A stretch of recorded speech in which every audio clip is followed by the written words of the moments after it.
Deep inside one of the world's oldest and largest institutions, there's this quiet revolution happening. And it's not about new rules or some big doctrinal change. No, it's being driven by something way more fundamental. Just the simple, powerful act of conversation. And that really brings us to the big question here, right? What happens when an institution that huge, with 2,000 years of history and over 1 billion members, actually decides to listen? I mean, how do you even start to do that? How do you listen to everyone, from the people sitting in the pews all the way up to the Pope? So this whole thing didn't just pop up overnight. Not at all. It's really been a seismic shift, something that's been building for the last 10 years or so. It's a journey, really, toward a totally new way of doing things. Okay, so the seeds for all of this were really planted about a decade ago, back in 2014. But the real game changer, that was in 2021, when this massive global project got officially launched. And now, here we are in 2024, and we're starting to see the effects of that big shift taking shape all around the world. So, what is this really all about? Well, when you boil it all down, this whole transformation is a commitment to honest conversation. And it's not just about more talking, right? It's about creating a real space for people to genuinely listen and share, and to make that a core part of the church's mission. And the goal here, it's deeply personal. This whole effort is about fostering a truly positive and vibrant faith. The big idea is that through real, honest dialogue, the actual experience of faith can become deeper and richer for every single person who's part of it. Now, to really get a handle on this movement, you have to look at the person who's championing it. And that's Pope Francis. He's really the main architect behind this whole push for a more conversational, a more listening church. And his vision, it's not just some vague hope. It's actually built on two really powerful core ideas that are guiding this entire process.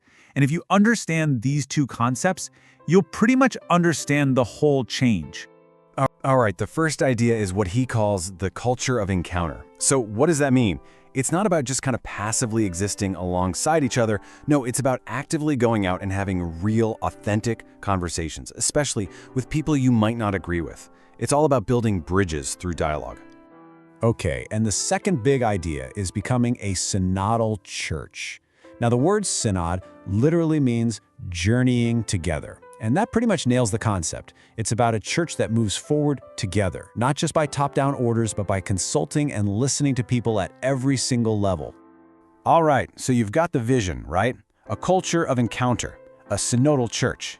But how do you actually make that happen? Well, that's where the Global Synod comes in.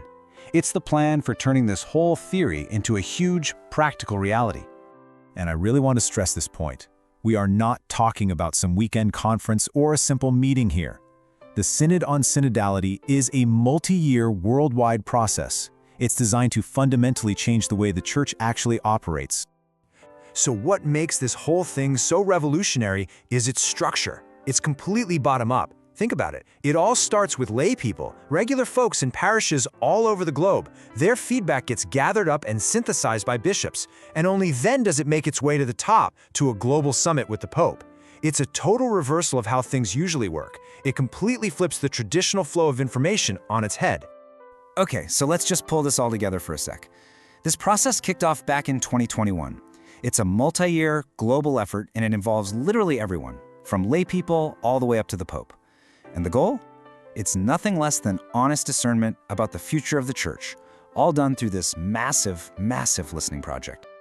So, okay, after all of this, after all the conversations, all the meetings, all the reports, what's the end game? What's the ultimate ambition here? What's the final goal of this great big conversation? Well, the answer isn't some new document or a change in policy. It's people, millions of them. This entire massive effort is all about deepening the personal experience of faith for every single member of the church. So here's the crucial takeaway. What this all boils down to is creating a church that is just fundamentally more inclusive and a much better listener. A church that really does journey together, one that's shaped by the voices of all its members, not just a select few at the top. Look, this is a really bold, historic experiment in changing an institution. The whole process is still unfolding, and honestly, the final outcome is still unwritten, which leaves all of us with a really big question. Can conversation, this simple, basic human act, truly transform a 2,000-year-old institution? We'll have to wait and see. Only time is going to tell.